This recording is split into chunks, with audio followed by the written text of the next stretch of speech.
All right, welcome back to WMMA now with your host, Chuck Stevenson, coming at you with the fight reviews. We're going to Kansas City, Kansas to the Fight Church for Invicta FC number 41.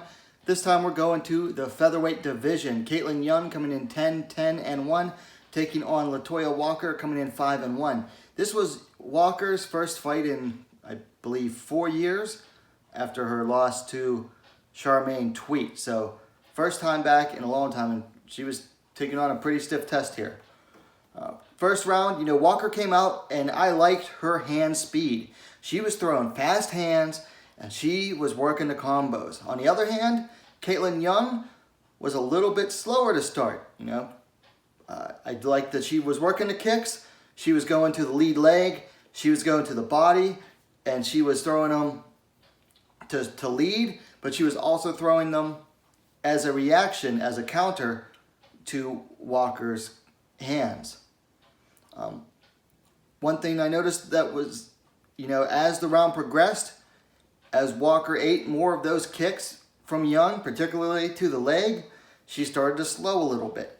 For the second round, Young was still working the kicks, but she started to throw the hands more. I noticed that. I think she was getting more confident in her hands.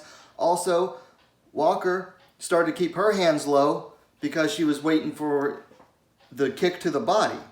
So Young was getting more confident in her hands and started to let them go more. Now Walker, she was actually forced to switch stances due to the accumulation of the absorbed low kicks. I mean, she ate a lot of them. She actually had to switch to southpaw. She's normally an orthodox fighter. She had to switch to southpaw because she was just eating too many kicks. Wasn't checking them at all. I'm not sure if she even knows how to check them. There was a brief takedown by Kaitlin Young at the 2-minute mark. Really the most notable thing of the round, probably. Third, the majority was spent in the clinch. They started clinching about a minute and a half into the third round. Once they got to the clinch, Young threw an almost endless barrage of knees, elbows, and punches. I mean, she never really let up when she got into the clinch. Walker got in some nice shots of her own, particularly with the hands, but honestly, she ate way more. She ate, probably 10 times more than she was able to throw. So I went to the judges, and all three judges gave the decision unanimously to your winner, Kaitlin Young. It's an alright fight. Like I said, I liked Walker's hand speed at first, but she slowed down fast when she started eating those kicks. I thought Young did a good job to, she stayed calm at first in the first round. She's a bit of a slow starter there. Maybe it's because she's fighting a featherweight. Maybe it's because, getting a little older, 34. It's not that old, But she was a little slower to start, was Kaitlin Young. But she stayed calm, she stayed patient, and just worked, her game plan and took over really from the second half of the first round on. It was Kaitlin Young's fight. For things to work on, so for Latoya Walker, she needs to use more footwork when boxing. She had the fast hand speed, but she was way too stationary and way too flat-footed. If you're going to be boxing like that against a kickboxer or a Muay Thai fighter, you've got to be moving on the feet more. You can't just stand there, or else they're going to kick you to death, and they're going to do what they do. She also needs to learn how to check the low kicks. I don't think she even tried to check one of them. That really did not help her case at all. And it slowed her down a lot. And then finally, I noticed that when she was in the clinch, she seemed clueless on how to defend clinch knees. You really just put your arms down, put them together, your forearms, and you block the knees with the forearms. It's usually how you block a clinch knee, or at least that's the most basic way to defend knees in the clinch. She seemed clueless on how to do that. So something that she'll have to go to a Muay Thai gym and work on that.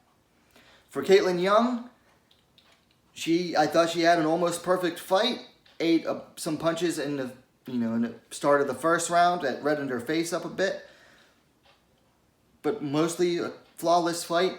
However, I'd like to see her show some more killer instinct.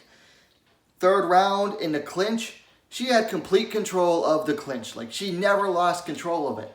And she was throwing a lot of strikes. I thought that she definitely could have thrown some harder strikes in faster succession. Maybe she doesn't have the speed to do it, but she definitely could have thrown some harder strikes. Go for the finish. I mean, it's the third round. Yes, you have control. Yes, you're way ahead on the scorecards, but still, go for that finish. I want to see a fighter that shows that killer instinct. And I'm someone who, will say control, positioning, over going for the finish. Don't risk getting finished yourself to go for the finish if you're winning the fight. But still, I thought that she definitely, in this case, Kaitlin Young could have gone for the finish better. As for fights to make, it's women's featherweight. Other than like a rematch with what's her name, the champion in Invicta, whose name escapes me at the moment, unfortunately. For Kaitlin Young, it's hard to say.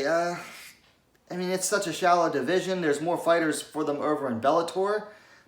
Even Bellator's mostly signing like bloated bantamweights to their division. So, yeah, I don't really have any fights to make. Anyway, that's my thoughts on the fight. I liked it. It was a good fight. Not bad. Really, like, one-sided after the first couple of minutes, but it was an alright fight. Let me know your thoughts on it in the comments down below. Of course, likes are always appreciated, and please share the video as well. And hey, what are you waiting for? Subscribe to WMMA Now, the most complete women's mixed martial arts dedicated platform on YouTube. Thanks for watching. We'll see you next time.